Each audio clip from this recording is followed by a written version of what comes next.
Greetings and felicitations, podcast universe. Welcome to the first of a very special series of Christmas time themed episodes.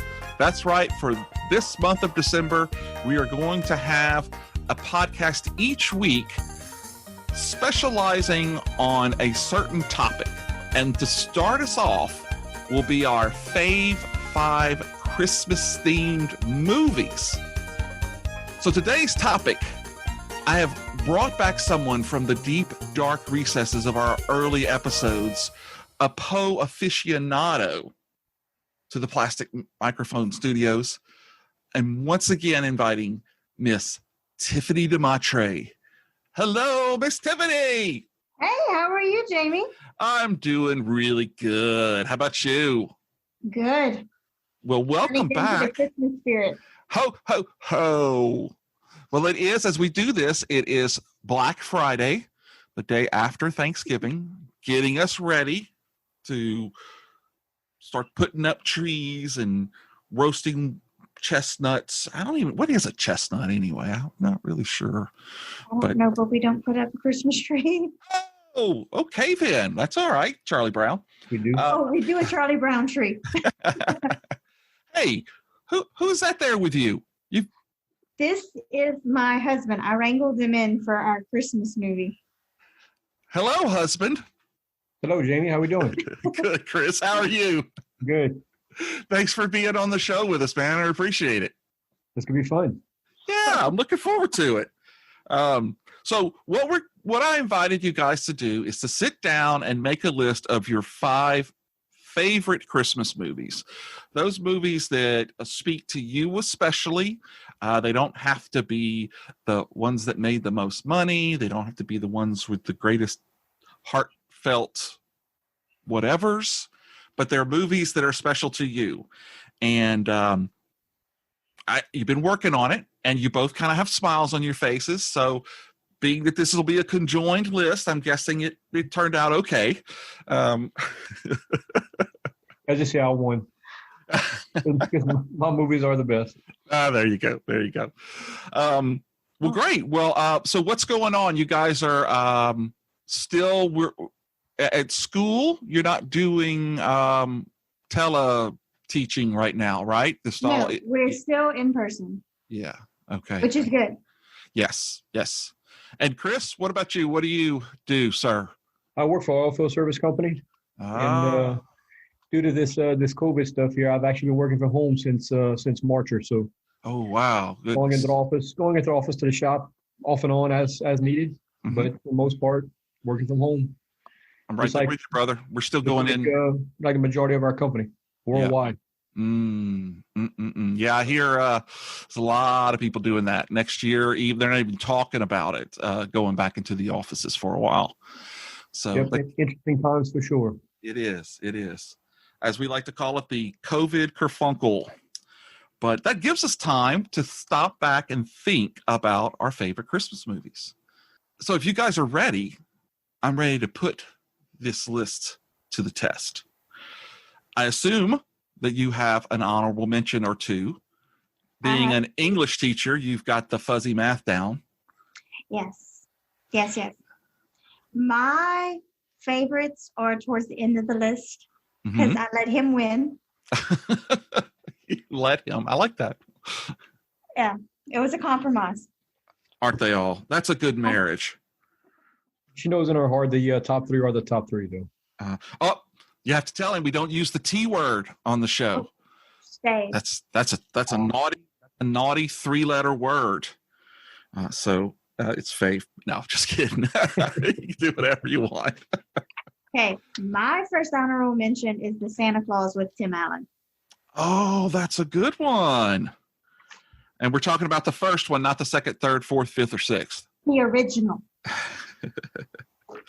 And why did you choose that one? My sister and I went watch it in the movies together. It was one of the first movies. She was driving, and she paid for me to go with her to the movies. And we went, we laughed, and my dad loved Tim Allen. When it came out on video, we went get it, and we brought it home, and my dad laughed the whole time. I just watch it and I giggle the whole time thinking of my dad laughing because he sounded like someone was slaughtering a horse. But I kind of went through and looked back at it and kind of looked up some information on it, and I didn't remember this line in the film. Mm-hmm. But I'm kind of surprised Disney had it in there. Well, okay. There was a line where he tells the wife to call 1-800-SPANK-ME. And he was actually a working and charging phone sex line. Well, okay then. And after 1997, sometime after that, Disney kind of took the line out because kids were actually calling the number and parents were calling Disney and complaining. That's funny. So now I'm kind of interested. I kind of want to go and YouTube it and see if I can find the line. Yeah, it's, naughty. Because I don't remember that. Naughty little elves, I guess. They all have to have their role. Yeah, I guess that's what you get in the naughty list. I guess so. You We know how they build it now. Yeah, that's how the workshop's funded. Yep. That's a great film, though. We've watched that many times. And I think the little kid, what's his name, Charlie? Yes, His son. Yeah. That's a great one. Yes. All right. And okay, so you have another honorable mention. This one I placed above Santa Claus because he kind of knew it too. Edward Scissorhands. You can't go wrong with Tim Burton, Johnny Depp, and Winona Ryder. And Vincent Price's last role. Yes. Mm-hmm. That's a good one. That's actually what made Tim Burton want to pull Vincent Price for. He was doing a documentary on him when he died. Mm-hmm. The last interviews with Price. Yeah, I think the last interviews with Vincent. Mm-hmm. Yeah, he was a huge fan of his. He had him in different roles that I think. Oh God, I'm gonna say something stupid here, but he was supposed to have done something else after that, and he died during the filming, so they had to change the way that Vince's character dies in the movie because he couldn't finish the rest of it with him. I have to go back and figure out exactly what that was. But I just saw that they were doing it caused Tim Burton to do the diaries with Vincent, I think it was. Oh, I'll have to look that up. Or interviews with Vincent, where he was interviewing him. Uh-huh. And during that, Vincent Price passed. Yeah. So what makes this movie on your list, Tiff? Had Johnny Depp in it. And it was a Tim Burton movie. Uh-huh. But I liked how Winona Ryder kind of shuns her popular people to take care of Edward, mm-hmm. and the mom with the Avon, the Mary Kay, mm-hmm. trying to put makeup on his scars, and we're going to blend and we're going to cover him. Yeah. I like that he used his exceptionality to kind of change everybody and give everybody a new view, a new perspective. Yeah. Yeah. So I like that. And then while I was reading about it, Winona Ryder said that she had problems connecting with her character because she was a blonde cheerleader. True. And the blonde cheerleaders were the people that bullied Winona in school. Oh. So she was actually playing the part of her nemesis in real life. Yeah. And then had to give her nemesis a heart. Oh, wow. She said that was the hardest role she had ever played. Wow, that is. Yes. And I like it, the beginning of the Depp-Burton relationship. Mm-hmm. Mm-hmm. I think that was their first movie together. Oh, man. Awesome. Great choice. Great choice. So I have two honorable mentions. One of them I just finished watching here a little while ago. It's from December of 1947. The Bishop's Wife with David Niven and Cary Grant and Loretta Young. So David Niven is a bishop in, it's not a Catholic, I guess it must be some Protestant religion, who's trying to build a new cathedral. and his whole family is just, they're just all kind of gone by the wayside because he's having to kowtow down to the rich people who are trying to give him money for this, and he needs guidance. And so Cary Grant, in the form of Dudley, comes down to quote unquote help him and try to teach him really what's important. And it's a great film. It's been remade at least once. I think they made it with Denzel Washington in the role as as Dudley, in Dudley's role. It's a great movie. It really focuses you back on what's important, and who you are, and what you're you got to go back to if you want to move forward. And I just really enjoyed it. There's a lot of funny things in it. The dog is so funny. I don't know why. It just makes me laugh every time I watch it. So I really enjoyed that one. And then my other honorable mention is also the Santa Claus from 1994, directed by John Pasquin, who is married to Jo Beth Williams. Had no idea. Steve Rudnick and Leo Benvenuti, who are a writing team who's done a whole bunch of different avenues for these guys. They've also written a series of things for Tim Allen, including the 2 sequels, the Jungle to Jungle movie, and even parts of his new Last Man Standing show. So this is actually the first place where they got together to start this relationship that's been on. And basically, like we said, it was Scott Calvin, recently divorced man, who's having trouble connecting with his son. Santa Claus lands on his roof, slips and falls, and Scott has to take over the role of Santa. It's so great. Not only is it like a heartwarming story, but the effects with Scott, it's like when he shaves off all of his beard and does his hair, and then all of a sudden it just grows back, and the fat suit that he had to wear. Oh man, that's so great. And a great cast, Tim Allen, of course, Wendy Crewson, who was his ex-wife Laura, Judge Reinhold with his Oscar Mayer Wiener whistle, which he was great, and a bunch of other little people sprinkled in through. Peter Boyle plays Scott's boss, and if I had to choose one thing that I enjoyed most about this movie, it would have to be the elves. Yes, I thought they were really great. I really enjoyed when they came up with the tinsel and they cut the locks off of the cell. It's like tinsel's not just for decoration anymore. Yes. So really enjoyed that one. I thought it was really cool. So, yeah. Okay. So those are the honorable ones, the ones that for what reason or another we push them out of the actual numbered list.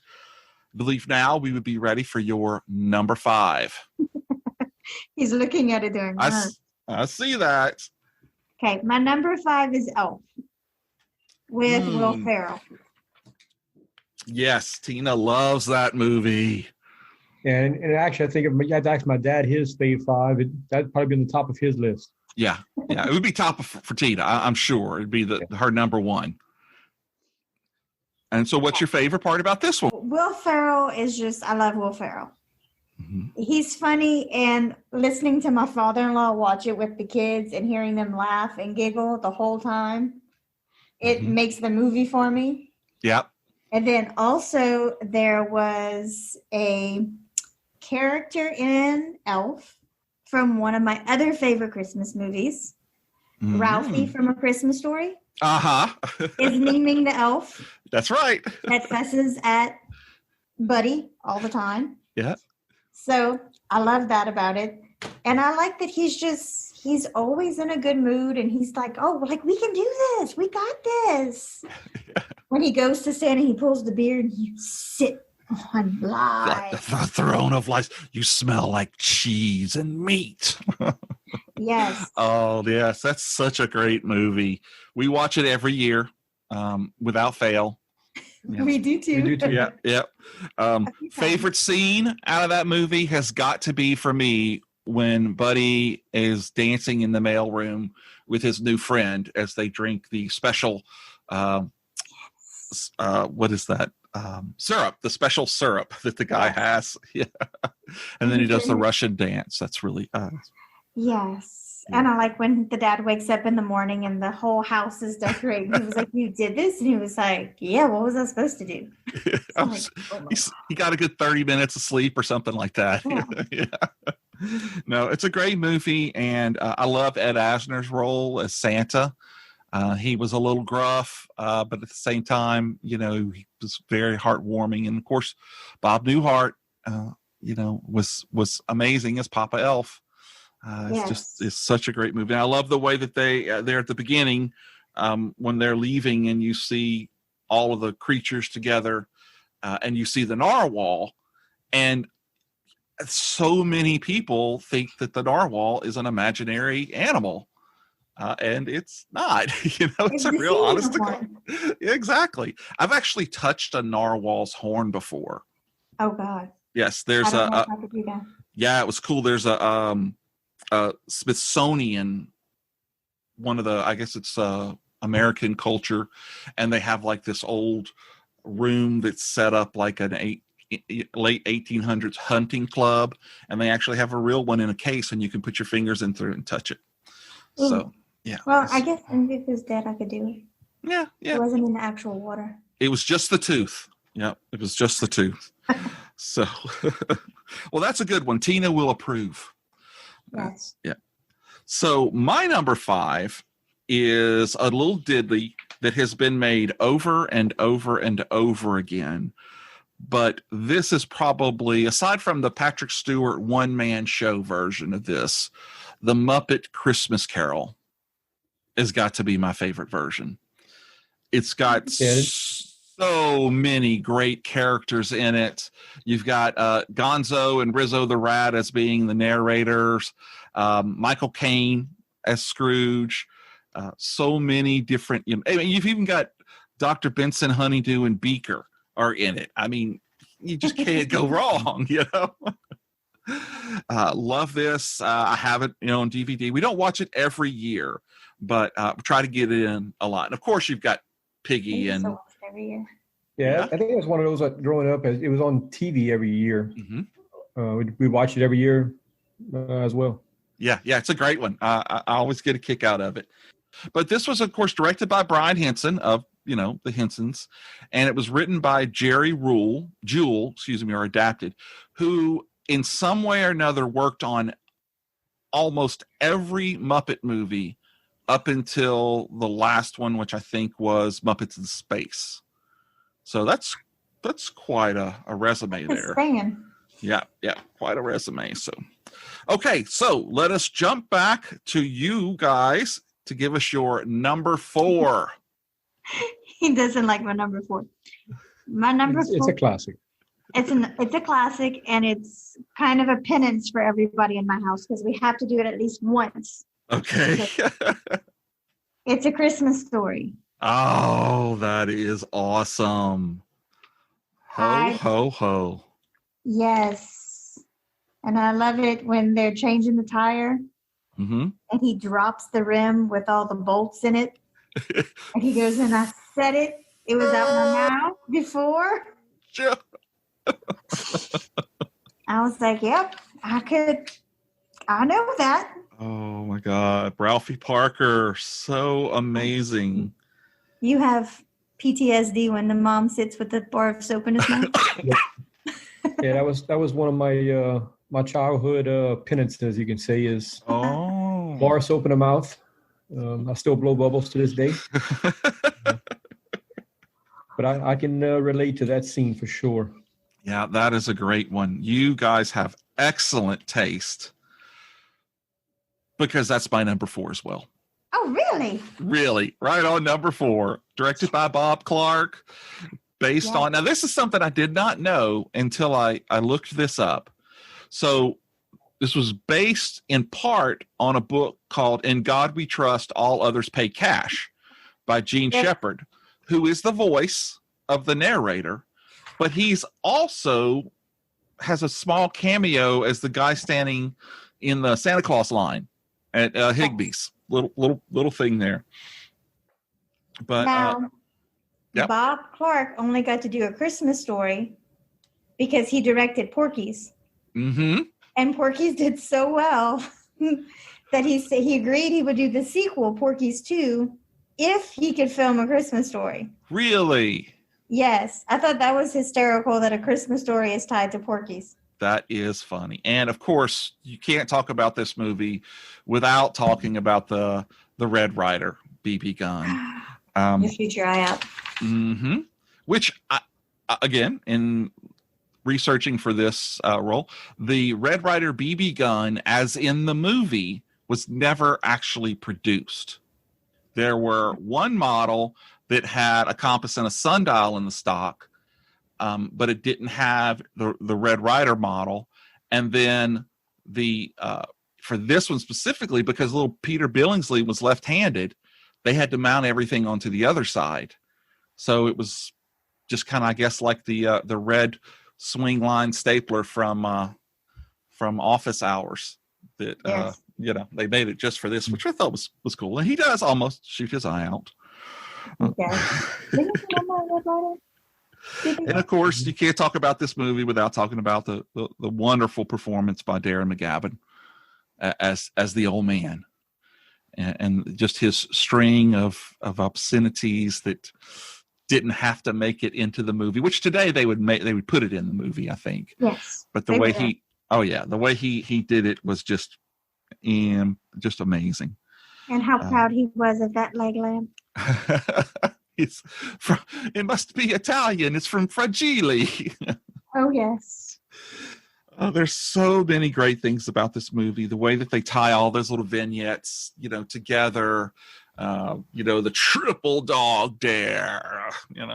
I mean, the movie's so good they play it for 24 hours a day every year. So, well, when the movie came out, they only had very limited release when the movie came out because they didn't think it was going to be a big deal. Mm-hmm. But it was so huge, they didn't have time to place it anywhere else. They didn't have time to get it out. Oh. So people heard about it before it actually came onto TV and video. So I guess it had like an underground following. So when it came out on video, it was already ready to go off with it. Mm-hmm. Mm-hmm. I was reading that and I was like, so it never actually played in a lot of theaters, but it was famous through cable. Yeah. And of course, that there's a sequel to it. But it's like supposedly really bad. It's like My Summer Vacation Story or something like that.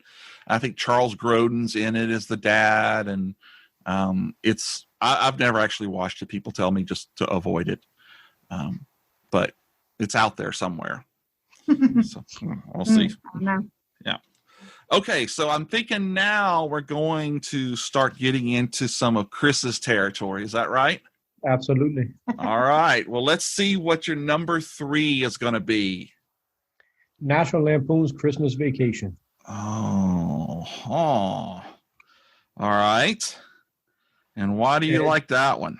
It's just one of those quirky Christmas stories that I think a lot of people can relate to. Trying to have the perfect Christmas and the family comes in and just wrecks everything. It's just one big comedy. It's just out there. Yeah, it is. It's got so many things to remember too with the squirrel, or is it the squirrel that's in the tree? Yep. Yes. The squirrel that attacks him. Yep. The cat lights the lights. That's my favorite part. And of course the cousin who comes over. Cousin Eddie. Yep, Cousin Eddie.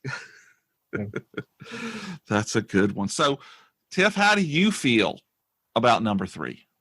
That's what I make sure we watch it. That's usually our first Christmas movie. Oh, okay. Every year, the kids can sing the theme song. Oh, wow! Wow, that's great. That shows you how much we watch it. Every time it's on TV, we make sure to watch it, and we have the DVD, and we watch the DVD. Mm-hmm. But it's basically, it's kind of like every time we plan the perfect thing, we have a National Lampoon moment. Yeah, we can relate to a lot of parts of that movie all the way around. Oh, yeah. That's what makes it special, right? Yes. Absolutely. That's awesome. Good choice. All right. Well, so I had to do a pairing for this next one. Okay. Just because these two movies are inexorably twisted together in my mind, and it took me a little while to make sure to pull them apart so that I could get it right here. But so I'm going to have a number 3A and a 3B, and these are in chronological order. First would be Rudolph the Red-Nosed Reindeer from NBC December 6th, 1964, and 3B would be Santa Claus is Coming to Town from ABC December 14th, 1970. Of course, these are the Rankin and Bass stop motion claymation type animation that they do, and they are so awesome. Of course, the first one, Rudolph the Red-Nosed Reindeer, Burl Ives is Sam the Snowman, who I think it's Leon Redbone. It does the same thing in Elf.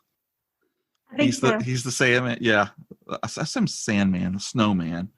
So you've got so many great voices. You've got Burl Ives as Sam the Snowman. You've got Paul Soles as Hermie.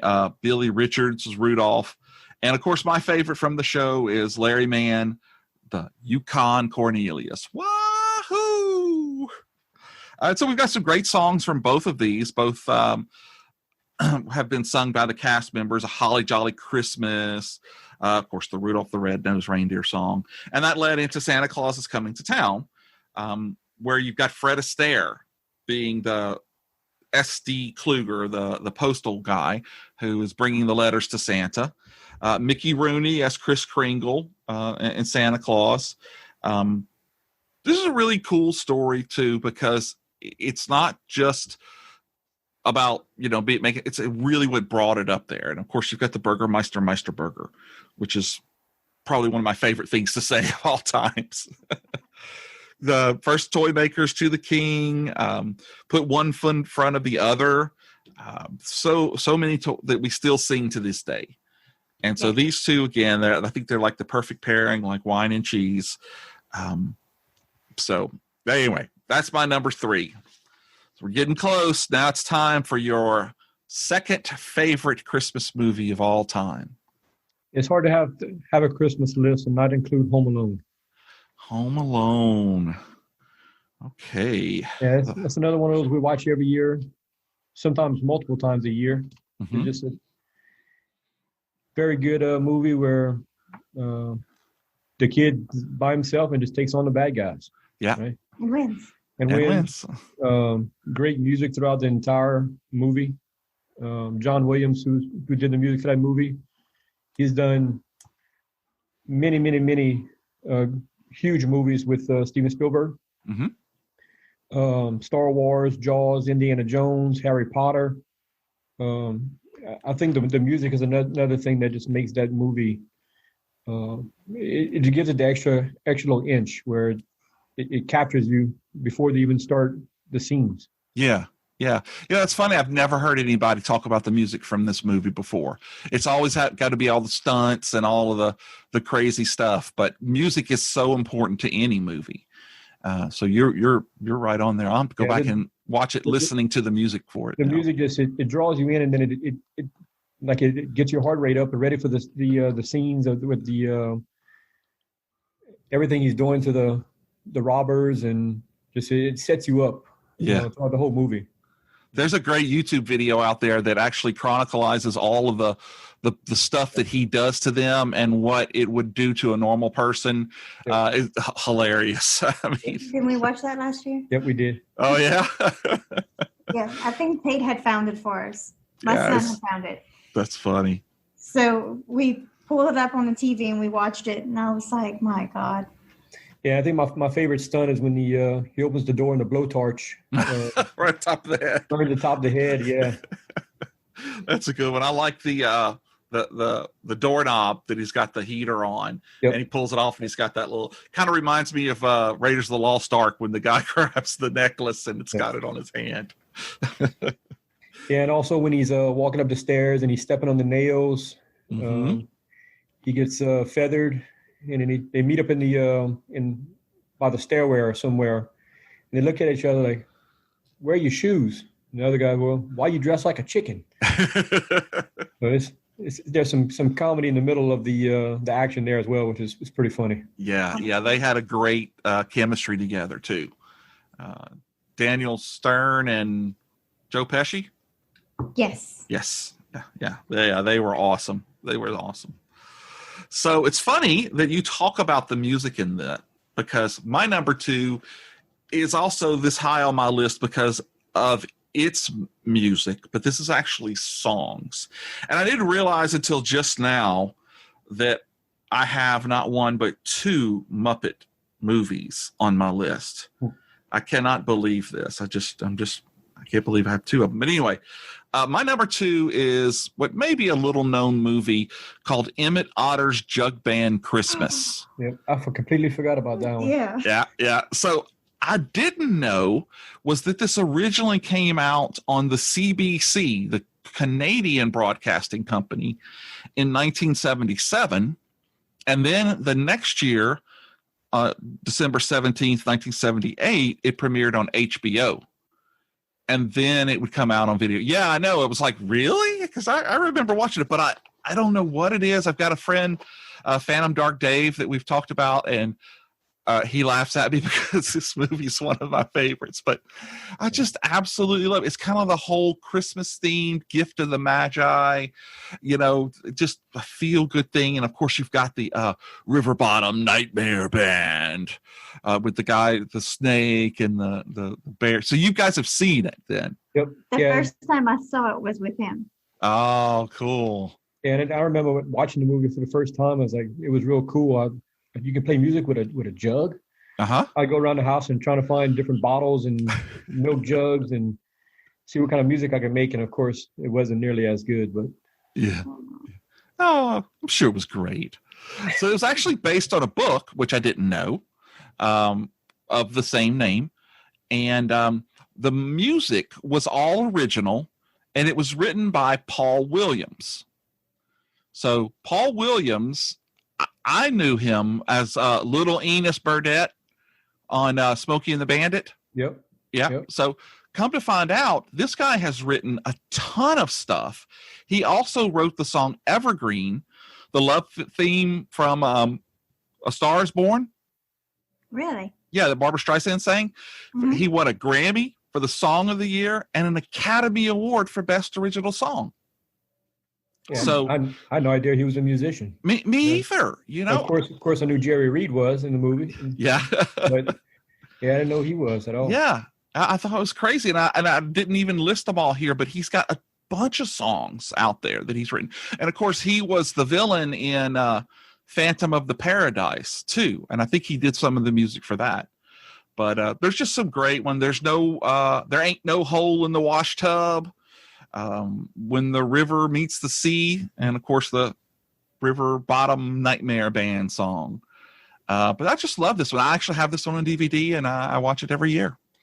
Just absolutely love it. So there you go. We'll be watching that one soon, I'm sure. Yeah, we'll be ordering it from Amazon soon. Well, awesome. Well, I'm thinking that if I look under your Christmas tree, you have one more present to unwrap. And that's going to be your number 1 favorite Christmas movie. Oh. Tear the ribbons off and let us know what it is. Okay. Pretty funny. Uh-huh. Because we have a pop figure of this that goes under our Christmas tree to pay homage to the most controversial Christmas movie of all time, which is Die Hard. Die Hard. Have you ever seen the ornament that people make where they take a picture of him from where he's crawling in the ducks, and they make it out of? Oh, you've seen it? It's really cool. I have not. No, but I have a feeling we're going to be getting one. It's really cool. People make their own, and it's just like a little piece of tin foil wrapped into a rectangle and a picture of John McClane. Nice. Yeah. So what is your thought? Is it a Christmas movie, or is it not a Christmas movie? Well, yes, of course it's a Christmas movie. It takes place at Christmas. I mean, it's one of. I mean, he gives so many gifts throughout that entire movie. I mean, he gives them brass and lead and plastique. Just like the 3 wise men. Yeah. Even gives the policeman he gives him evidence, right? That's right. When he throws the guy out the window. Yep. I love that movie. And I was saying earlier before we got on, there is a series of commercials out right now starring Bruce Willis as John McClane, trying to get his car started, and he busts into a car dealership parts place and gets a die-hard battery to go start his car up. And I've seen one of them a couple of times, and it has the nerd, the hacker who was running the drill. Yep. It has him and like an earth mover. And then the other day I saw another one that has another actor from that same movie. And some great stuff. But yes, it's definitely a Christmas movie. So the hacker, do you know what else he played on? Which, of course, I know that everybody out there can't see us, but you can see the hat I'm wearing. Uh-huh. To give you a clue. Yep, Top Gun. Yep. You know who the hacker was? No. He was Brown in Top Gun. He was no way. Maverick's wingman. Cool. After Goose died. I always thought he was the guy on Walker, Texas Ranger, but I looked it up one day, and I don't think it's the same guy. You know how Walker has another? Yeah, I'm trying to think. I can't place him there either. Yeah, I have to go back and look up as well. Yeah, and then of course, for a while I thought it was Geordie LaForge, LeVar Burton from Star Trek. It's not him either. No. Yeah. So, and I guess Bruce Willis wasn't the first pick for that role as John McClane. I've heard of a couple different. Please enlighten us. It was the script was read by Arnold Schwarzenegger, Burt Reynolds, Sylvester Stallone, Harrison Ford, and Richard Gere, and they all turned it down. Bruce Willis at the time was an up-and-coming actor, and he took the role, and I guess you can say it sprung him to. To start. Huge springboard. Now that was right after he had finished doing Moonlighting, right? Correct. Yeah, yeah. And before he did Hudson Hawk, which we will forgive him for. Yes. But I like the literature connection. Oh, do tell. Yes. It kind of discussed him, but the movie was supposed to take place over 3 days. Uh-huh. But the director was inspired by Midsummer Night's Dream and decided to have the whole movie take place in one night. Wow. So he rewrote it. I'd never heard that before. Yeah. I kind of like the literature connection. Yeah, that is cool. He's trying to woo me over. Yeah, he is. Die Hard is for everybody. It is. It's a love story. It's a Christmas story. It's a buddy movie. I mean, come on, Loosely based on Shakespeare. Loosely. I mean, loosely. And it's got the most hated newsman of all time in that movie. I can't even tell you the name of him, but the guy who gets punched at the end, he was tapping into all the feeds and stuff. And then he's in the second one on the plane with her, and she ends up beating him up too. You know who I'm talking about, huh? Yes. I don't know why, but I'm missing that connection for some reason. Yeah, he's the one who went to their house when they found out that McClane's ex-wife. He told the nanny, he said, I'm going to call INS. Yeah. Okay. Let me in the house. Oh, yeah, he was such a jerk. Oh, man. Yeah, it's going to kill me. I just can't think of it. I've seen him in something else, too, recently. And, of course, Alan Rickman's performance was just outstanding as Hans Gruber. Yes. Yeah, I had to look him up when we were watching it. I couldn't place him. Oh, yeah? Like, isn't that Snape? And he was confused, and the kids were like, I don't know. That doesn't look like Snape. It was Snape. You got it right. And actually, also, the Nakatomi Plaza was also 20th Century Fox's main office building. Oh, really? They used their office building to film the most of the entire movie. Huh. I did not know that. Which kind of played a little chaos with some of their other floors. You'd think so, just a little bit. Especially when they blew the building up at the end. I mean, now where's everybody going to work? Yep, exactly. Work from home. Okay. The reporter's name was Dick Thornburg. How Richard Dick Thornburg. Yep. That's about right. How did that escape me? So the second movie was also at Christmas time, if I'm not mistaken, right? I think so. But it was around Christmas time in New York, yes. Mm-hmm. Oh, okay. No, Chicago or New York? I thought it was New York. Maybe, Could be. maybe You're probably right. I don't remember. But that movie kind of always I hit or miss with me. But I loved the third one, and I loved how they did the Hans Gruber connection and kind of, brought it all back together. So, well, that's a great number one. But my number one is Greater. That's a word for me. Is more favorite. There you go. And I have to say that I do watch this movie every stinking year. And I'm talking about Frank Capra's It's a Wonderful Life. It is by far the best Christmas movie. As someone very close to me once said, come on, it's got a drunk angel in it. But, it's Christmas Eve, 1945, Bedford Falls, New York. 38-year-old George Bailey contemplates suicide. Everything has gone against him, and he feels that he would be better off dying and leaving the life insurance policy to his wife and his kids. And you get just a remarkable angel, Clarence, to come down. And how does he save him from committing suicide? But jumping in the river himself. And George, of course, takes over. And this movie is just, it's got so much in it. I mean, it's got so many great character actors. It's got heart to it to really make you stop and think. Even the little things that you do have such a huge impact on the people around you. Every year I watch this movie, and I always watch it in black and white. Don't give me that colorized version. I don't need that.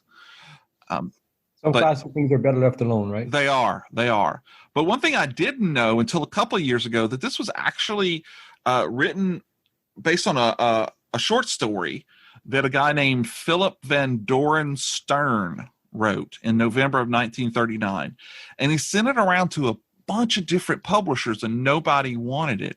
So he ended up printing it into a little 24-page pamphlet and mailed it to 200 of his family members and friends as a Christmas gift in 1943. And the story eventually came to either Cary Grant or an RKO producer named David Hempstead. It's a little fuzzy as to who got it first. And they went to RKO with it, and they offered the guy $10,000. Which, I mean, come on, 1940-something movie. That's some good money back there. Mm-hmm. And they wanted to try to get Cary Grant to be in it.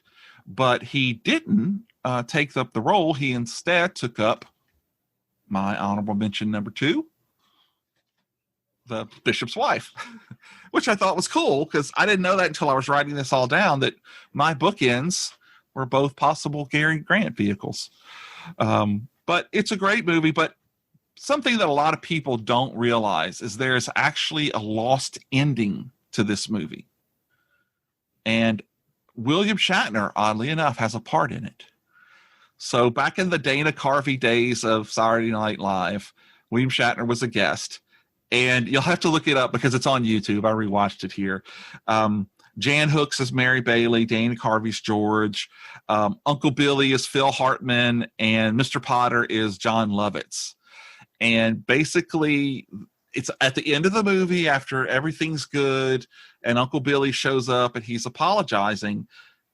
It kind of goes like, well, Uncle Billy, it's okay. We know what happened. He's like, no, I remember I had that movie when I went to the bank. That was $8,000. And then somebody goes, well, wait a minute. Right after you left, Mr. Potter put in $8,000. And they all get mad and they storm and leave. And they go down to the bank and they start beating the crap out of Mr. Potter, doing like body slams with him and everything. Oh, it's great. You'll have to look it up, though. It's hilarious. Yes, we will definitely look it up. Yeah. Dana Carvey was what made Saturday Night Live for me. Mm-hmm.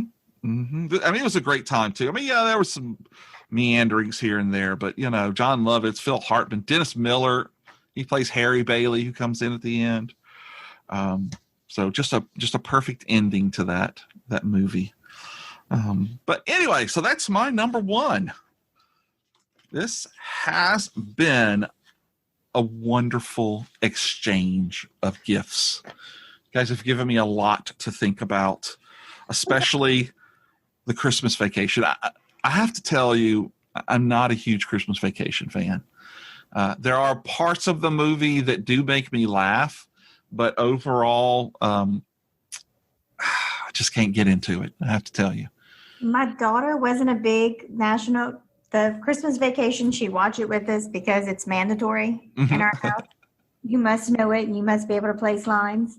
But when we went to Flashback Cinema last year, they had a little trivia before the movie started.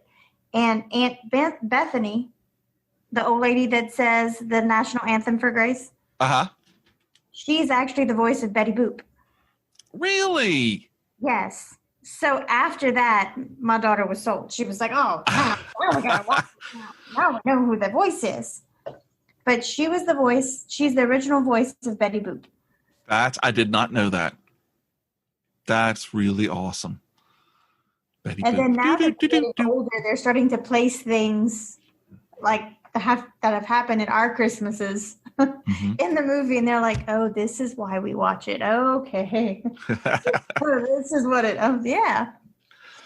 Well, I have to say that I have to at least throw one more title out there. Not that it's on my list, but if Tina hears this episode and I don't mention Scrooged, then I will be screwed, because that is her favorite movie along with Elf. And I know, you know, again, Brian Doyle Murray's in it as well. You know, of course, Bill Murray, and so many talented people are in that. Just one more telling of A Christmas Story. Well, the Christmas Santa Carol, Claus was actually written for Bill Murray. Really? Yes, but he refused. He didn't want to take the role because he didn't think it was his comedic type, I guess. But they wrote it because he had done Scrooged. Oh, okay. So they wrote it for him. And then Tim Allen came up, but they didn't think Tim Allen was going to be able to do it because he was arrested in 1978 on a cocaine possession. Well, it's Snow. I mean, come on, you know. He was preparing early. Exactly. But Disney has a rule about no criminal records. If you have a criminal record, you can't work for them. So Disney had to make an exception. Wow. And then they must have accepted a few more times, because there's like 5 or 6 Tim Allen movies for Disney. He made a lot of money for him. So Yes, he did. And it's amazing what you can turn an eye to if you're making a lot of money. Yeah. Good God. Well, guys, this has been a true blast. I have really enjoyed it. Chris, thanks for being on the show and coming on. It was fun. It was good. Yeah, good. I'm glad you liked it. And remember, folks, it may not be the best. It may not be the most popular. But if it's your favorite, then it's good enough for us. Chris, Tiffany, say goodnight. Good night, guys. Merry Christmas. Merry Christmas. This is Hulk Boy from Hollywood signing off.